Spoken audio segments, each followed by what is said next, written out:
तो देखिए, आज से दिल्ली में एआई का महाकुंभ शुरू होने जा रहा है। थोड़ी देर में यानी कि करीब 5 बजे प्रधानमंत्री नरेंद्र मोदी खुद इसका उद्घाटन करने के लिए आएंगे।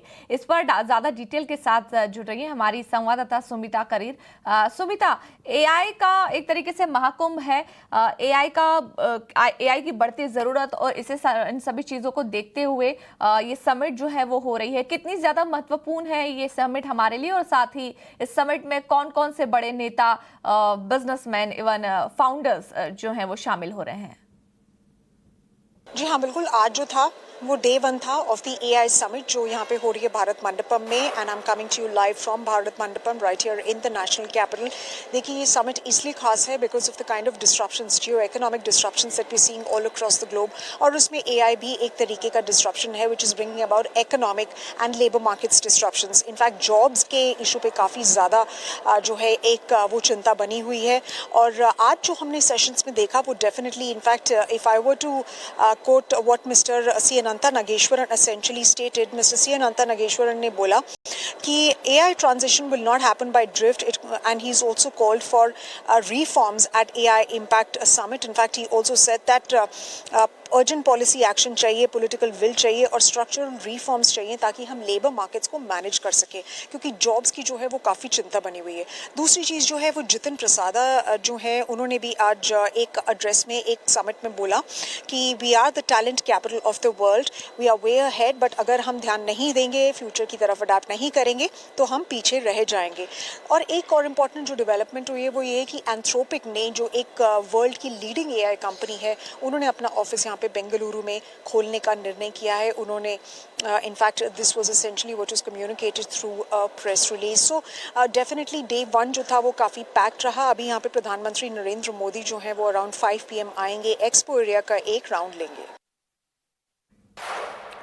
शुक्रिया सुमिता इस पूरी जानकारी के लिए। तो देखिए, अब एआई इम्पैक्ट एक्सपो पर खास चर्चा करने के लिए हमारे साथ ईवा इंडिया के हरि बालाजी जुड़ चुके हैं। हरि जी, आपका बहुत बहुत स्वागत है हमारी इस खास पेशकश में। यहाँ पर हम लोग एआई समिट से जुड़े मुद्दे पर बात कर रहे हैं। देखा जाए तो आज एआई समिट का उद्घाटन जो है वो थोड़ी देर में प्रधानमंत्री नरेंद्र मोदी जो है वो करने वाले हैं, और काफी महत्वपूर्ण है ये देश के लिए, क्योंकि स्टार्टअप से नीति निर्माता जो है वो सब लोग एक ही मंच पर आने वाले हैं। कई नए फाउंडर्स आएंगे, इवन जो गेस्ट लिस्ट है वो काफी बड़ी है और कई बड़े नाम भी इसमें हैं। तो मैं सबसे पहले तो आपसे समझना चाहूंगी कि भारत एआई के रेस में खुद को ओवरऑल कहां देखता है, यूजर डेवलपमेंट या फिर ग्लोबल लीडर के तौर पर अगर भारत को आगे बढ़ना है तो कौन सी दिशा में आगे बढ़ना चाहिए? हाँ जी, बिल्कुल। तो आप अगर देखेंगे तो आज एआई इम्पैक्ट समिट 5 दिन के लिए चलने वाला है।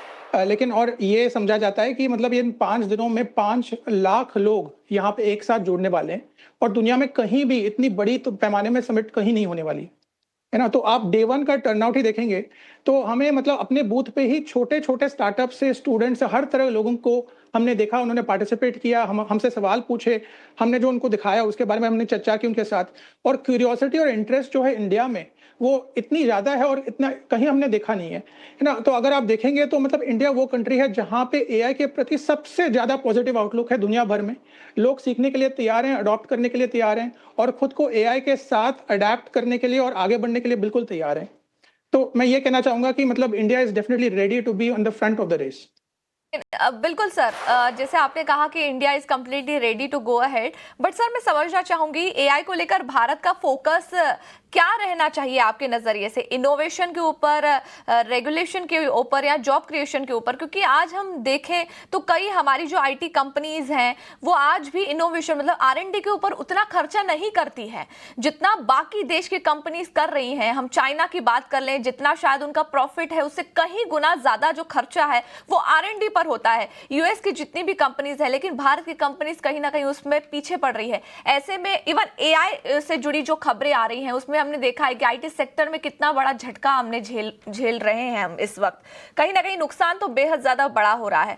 तो ऐसे समय में जहां भारत मंडपम में एआई समिट हो रहा है, किस तरीके से नजरिया रखना चाहिए भारत को? कौन सी दिशा में आगे बढ़ना चाहिए?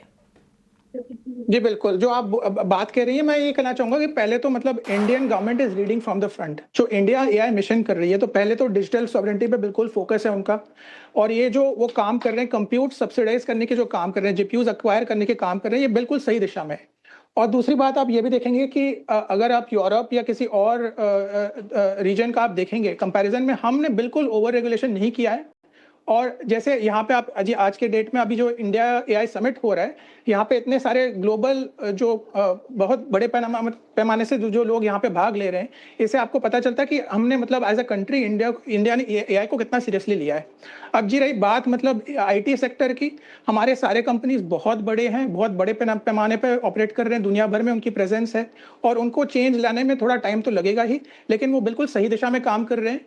और मुझे ये मतलब मैं कॉन्फिडेंटली कह सकता हूँ कि वो अगले 1, 2, 3 साल में बिल्कुल ये करेक्ट कर जाएँगे और एआई को बड़े पैमाने में अडॉप्ट करेंगे और आगे भी बढ़ेंगे।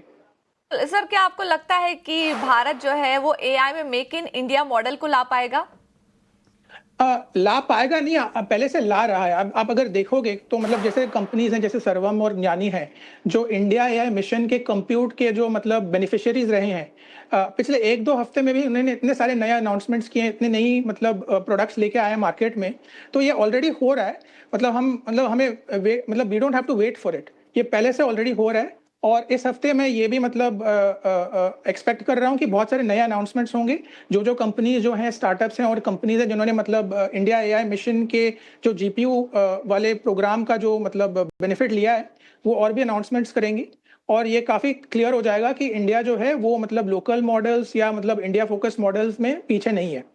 बिल्कुल, आपने जैसे कहा कि कई अनाउंसमेंट हो सकती है। सर, अनाउंसमेंट क्या हो सकती है, या फिर जो फंडिंग और पॉलिसीज़ हैं, उनको सपोर्ट करने के लिए कोई अनाउंसमेंट होगी या नहीं? इस पर हम चर्चा करेंगे, लेकिन सर क्योंकि हम लोग टेक कंपनीज़ की बात कर रहे थे, मैं समझना चाहूँगी ग्लोबल टेक कंपनीज़ के सामने हमारी भारतीय टेक कंपनीज़ में ऐसी क्या मजबूती आप देख रहे हैं, जो उनको कम्पीट कर सकती हैं या उनसे अलग निखर के बाहर आ सकती हैं? देखिए, पहले तो इंडिया में नंबर 1 प्रॉब्लम जो है वो स्किलिंग की है ना? और इस बात पे मतलब ये सारे हमारे जो सारे आईटी कंपनीज़ हैं, ये इन सारे आईटी कंपनीज़ ने मतलब somewhere between 3 to 5 to 10 lakhs लोग काम करते हैं वहाँ पे। तो उनको अगर मतलब आईटी कंपनीज़ को आगे बढ़ने, तो उनको स्किलिंग पे फ़ोकस करना है, ये पहले से कर रहे हैं। जैसे आप ईवाई ले लो, ईवाई में खुद मतलब ईवाई में 4 लाख लोग काम करते हैं, उनमें से 1 लाख लोग जो इंडिया में काम करते हैं। और हम खुद मतलब अपने ईवाई इंडिया में स्किलिंग में इतने फ़ोकस्ड हैं। और हमारी एक प्रोग्राम चलती है एआई वार्सिटी करके, पिछले 3 साल से चल रही है और इसमें मतलब करीब मतलब 80,000 लोगों ने मतलब इसका बेनिफिट लिया है और स्किलिंग और ट्रेनिंग करके एआई यूज़ कर रहे हैं। तो ये जो चीज़ है, जो मतलब जैसे स्किलिंग बढ़ेगी, अपस्किलिंग होगी, मैं बस आईटी कंपनीज़ की बात नहीं करूँगा, सारे कंपनी से मैं बात करूँगा इंडिया में। जैसे-जैसे मतलब वो ये चेंज, ये बदलाव आता जाएगा, आगे इंडिया आगे बढ़ेगा और हमारी कंपनीज़ भी मॉडर्नाइज़ होंगी। तो ये हमारा सबसे बड़ा फ़ोकस है। जैसे ही ये मतलब थोड़ा आगे बढ़ जाए, ये जो स्किलिंग की बात जो है, हमें हमें मतलब फ़र्क महसूस करने को मिल जाएगी। बिल्कुल। सर, एआई को लेकर एक बड़ी चिंता बनी हुई है कि बहुत लोगों की नौकरियां जो हैं वो जा सकती हैं। मैं इस पर आपसे सवाल पूछना चाहूंगी कि एआई कैसे एक बड़ी अपॉर्चुनिटी बन सकता है? कौन-कौन से क्षेत्र में एआई से जुड़ी नए रिक्रूटमेंट नौकरियां जो है मिल सकती हैं? जी, बिल्कुल।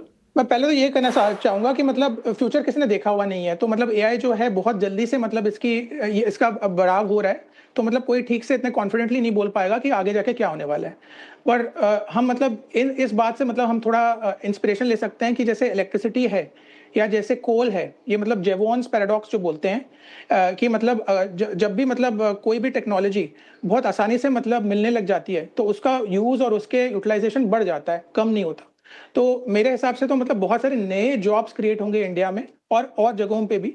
और इंडियन जो यूथ है, जैसे आज भी हम देख पा रहे हैं, वो स्किलिंग में बहुत इंटरेस्टेड है, वो एआई में बहुत इंटरेस्टेड है। इतने सारे स्टूडेंट्स आए हमारे बूथ में और यहाँ पे हमें साफ देखने को मिल रहा है कि उनको एआई में बहुत इंटरेस्ट है। और वो जो भी नए जॉब्स हैं, नए मतलब जो कैपेबिलिटीज़ बनेंगे, उसको सीखने में और उसमें माहिर होने में बहुत जल्दी मतलब वो पिकअप कर लेंगे। तो ये मेरा एक्सपेक्टेशन है और ऐसे ही हम आगे बढ़ जाएँगे और मतलब I am very confident that Indian youth will pick up and reinvent themselves and we will have a number of new and interesting jobs. जैसे सर आपने अभी मुद्दा उठाया कि कई सारे स्टूडेंट्स जो हैं वो सीखने के लिए आ रहे हैं, ये कॉलेज लेवल पर अभी फिलहाल चल रहा है। क्या आपको लगता है कि एआई का एजुकेशन स्कूल और कॉलेज लेवल पर कंपलसरी किया जाना चाहिए, या फिर उसमें एक सब्जेक्ट जोड़ देना चाहिए इससे जुड़ा? नहीं बिल्कुल, तो मतलब एआई तो हर लेवल पे लोगों को सिखाना चाहिए, तो ये तो बिल्कुल मतलब इम्पोर्टेंट चीज़ है और लोग सीख भी रहे हैं। मतलब किसी को सिखाने की ज़रूरत नहीं है। मैंने बहुत सारे लोगों को देखा है जो खुद सीख रहे हैं। मतलब अपने डिफरेंट चैनल्स में मतलब अपने यूट्यूब या मतलब इंस्टाग्राम या ऑनलाइन खुद आज के जो बच्चे हैं वो खुद सीख पा रहे हैं और खुद उनको इसमें बहुत इंटरेस्ट है, वो तो खुद सीख रहे हैं। लेकिन हाँ, ये बिल्कुल मतलब इम्पोर्टेंट रहेगा कि स्कूल के करिकुलम में और कॉलेज के करिकुलम में भी एआई वहाँ पे प्रस्तुत हो और लोगों को सीखने को मिले। बिल्कुल, जैसे आपने कहा कि स्टूडेंट्स के लिए भी, और एक्चुअली सीख भी रहे हैं बच्चे, बात तो सही आपने कही है। सर आज जो ये एआई समिट हो रहा है, इसमें आपको लगता है फंडिंग और पॉलिसीज को सपोर्ट करने के लिए कोई बड़े ऐलान किए जा सकते हैं? हाँ जी, बिल्कुल। तो मतलब आज जैसे आप जानते हैं कि मोदी जी अभी इनॉग्रेशन के लिए आए हुए हैं, अभी थोड़ी देर में आएँगे। तो आज और कल और परसों मैं ये एक्सपेक्ट करूँगा कि और भी नए अनाउंसमेंट्स होंगे तरह-तरह के फंडिंग के और फिर जॉइंट वेंचर्स के इन्वेस्टमेंट्स के बहुत तो होने चाहिए। अब जरा ग्लोबल लेवल पर बात कर लेते हैं एआई की। इंडिया में जिस तरीके से ये समिट हो रहा है, इंडिया को आप कहाँ पा रहे हैं चाइना और अमेरिका के सामने? कितने हम अलग हैं उनसे इस एआई टेक्नोलॉजी में? देखिए, हमारे फ़ोकस और हमारा जो एम्बिशन में तो कम नहीं है इंडिया, है ना? आई थिंक अपॉर्च्युनिटी में मतलब शायद और हम इम्प्रूवमेंट कर सकते हैं और मतलब अभी हम सही दिशा में हम प्रोग्रेस कर रहे हैं और आगे जाके हम इम्प्रूव भी हो जाएँगे। ये मैं बहुत क्लियरली कह सकता हूँ। राइट, काफी ऑप्टिमिस्टिक हैं आप भारत की ग्रोथ को लेकर, और जी, हर बिल्कुल। किसी को होना भी चाहिए। और इतनी बड़ी समिट हो रही है, इस समिट में मैंने जो खुद गेस्ट के नाम पढ़े, मैं खुद सरप्राइज थी कि काफी बड़े बड़े लोग जो हैं इस समिट में जुड़ने जा रहे हैं। काफी सारे स्टूडेंट्स हैं और एआई से जुड़े कई मॉडल्स जो हैं वहाँ पे दिखाए जा रहे हैं। तो 5 दिन तक ये समिट जो है वो चलने वाला है। शुक्रिया सर हमारे साथ जुड़ने के लिए, और काफी महत्वपूर्ण समय आपने दिया और जानकारी भी इसलिए। जी, धन्यवाद। Thank you. तो चलिए, इस चर्चा के साथ वक्त तो चला एक छोटे से ब्रेक का।